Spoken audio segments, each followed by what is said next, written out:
On October 26th, every Michigan fan was saddened by the death of Mr. Bob Uecker.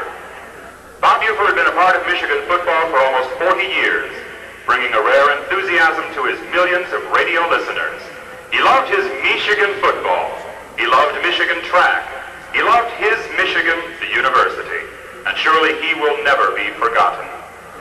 Shall we now take this opportunity, in our own ways, to remember and honor Bob Uecker as we observe a moment of silence.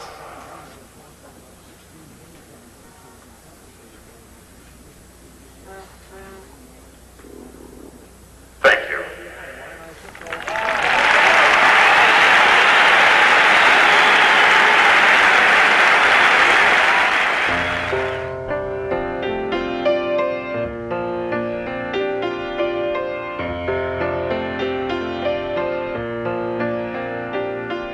In 1980, Bob was stricken with prostate cancer. The severity of the disease was not immediately known or understood in the formative stages. Bob contacted his dear friend and physician, Ralph Staffron, at the Cleveland Hospital, who diagnosed and proceeded. Here, Dr. Staffron talks about the gravity of the situation. But I explained to Bob all the treatment options, which included hormonal treatment, X-ray therapy, radical removal or radical prostatectomy. And there was no question in Bob's mind or in mine after talking to him that what he wanted was prostate removed. Now, the prostate is shaped somewhat like a buckeye. I mean, it's sort of a acorn-shaped gland. It varies in size, and he called it the buckeye after Ohio State. And he said, I want the buckeye removed.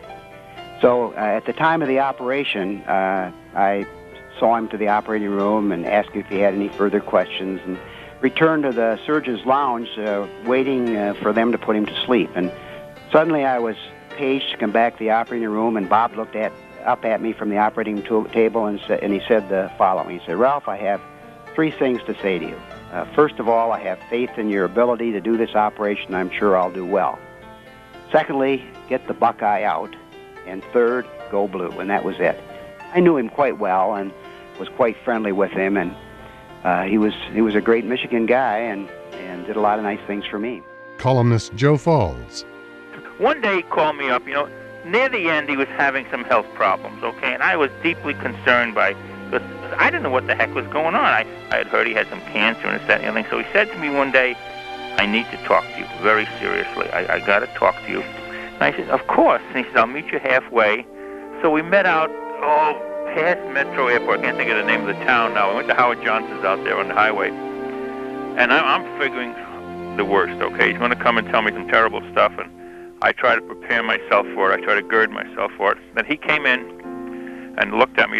He had a very dour look on his face, and I said, what's going on? He said, well, I got something I got to show you. I don't know what the heck's going to happen, Mike.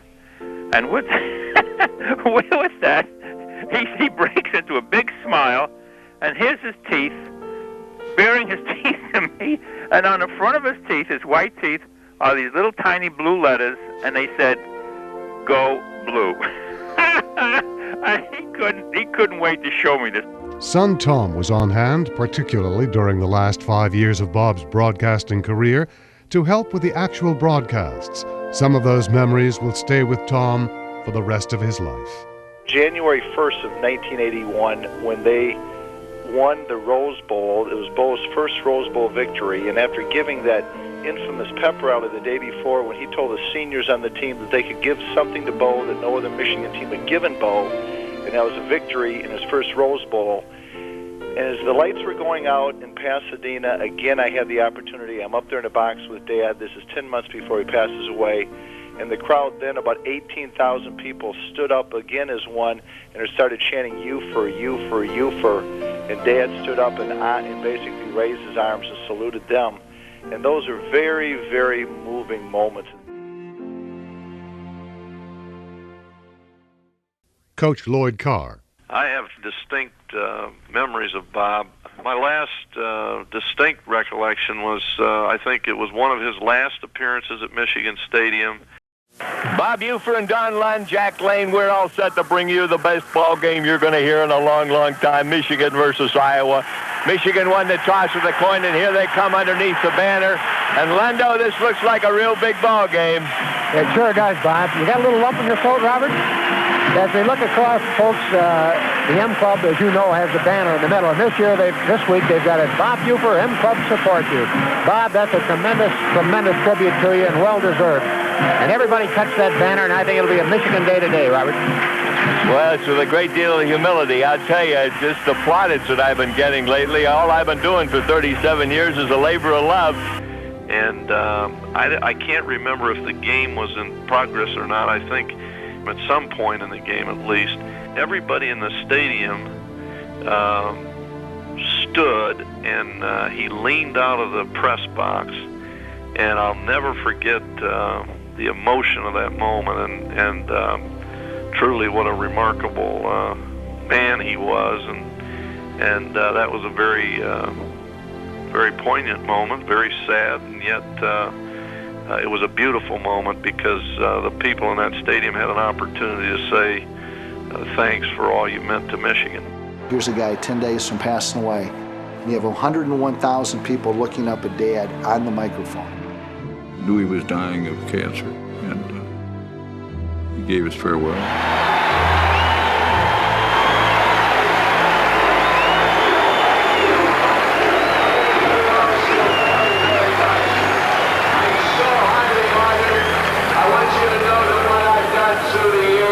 Has been a labor of love. And right now, I would like to God bless each and every one of your cotton picking days.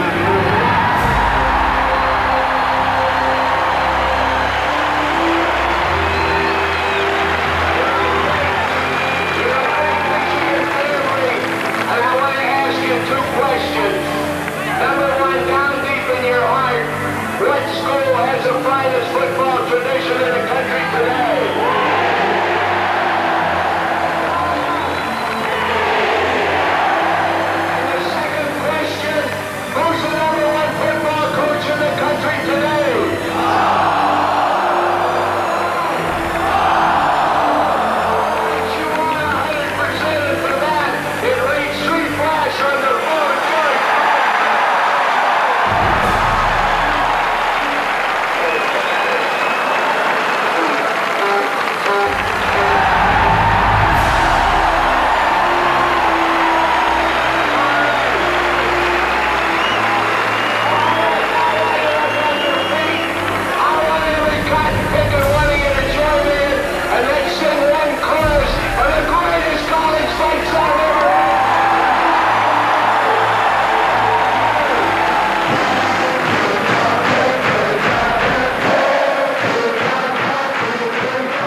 Some philosopher has once stated that it wasn't necessarily the duration of how long a man might live that was important, but better still, how well the life was lived. This was so true in Bob Uefer's case, with gusto, with exuberance, with courage, and the willingness to serve one's fellow man. A friend of mine had called and said that he wanted me to prepare a living will for his wife, who was to undergo some surgery for an astrocytoma, a brain tumor, the following day. And I said, well, you know, we don't recognize living wills in Michigan. And he said, well, she doesn't know that. And I think her mind would be greatly at ease if we could do this. And I said, well, fine. I said, I'll create one, and we'll pattern it after the California statute. And on your way to the hospital this evening, stop by and pick it up, which he did. And I said, now, hopefully we'll never need this, but I said, well, let us please have it executed properly as they would in California. And that means that you cannot have any person that is affiliated in any respect with the hospital in the rendering of any medical care witness the execution of this will. The next day he called me and he said, the strangest thing happened. He said, I was wandering around the floor to find someone to witness the execution of this will, and I noticed this name, R. Ufer, on the door, and I knew he was a friend of yours. And he said, I thought it was the same guy, so I knocked on the door, went in and said, would you mind coming down to witness the execution of will by my wife? And he said, Ufer went down there and gave his wife a 20-minute pep talk about getting through the surgery. And Bob died 4 days later.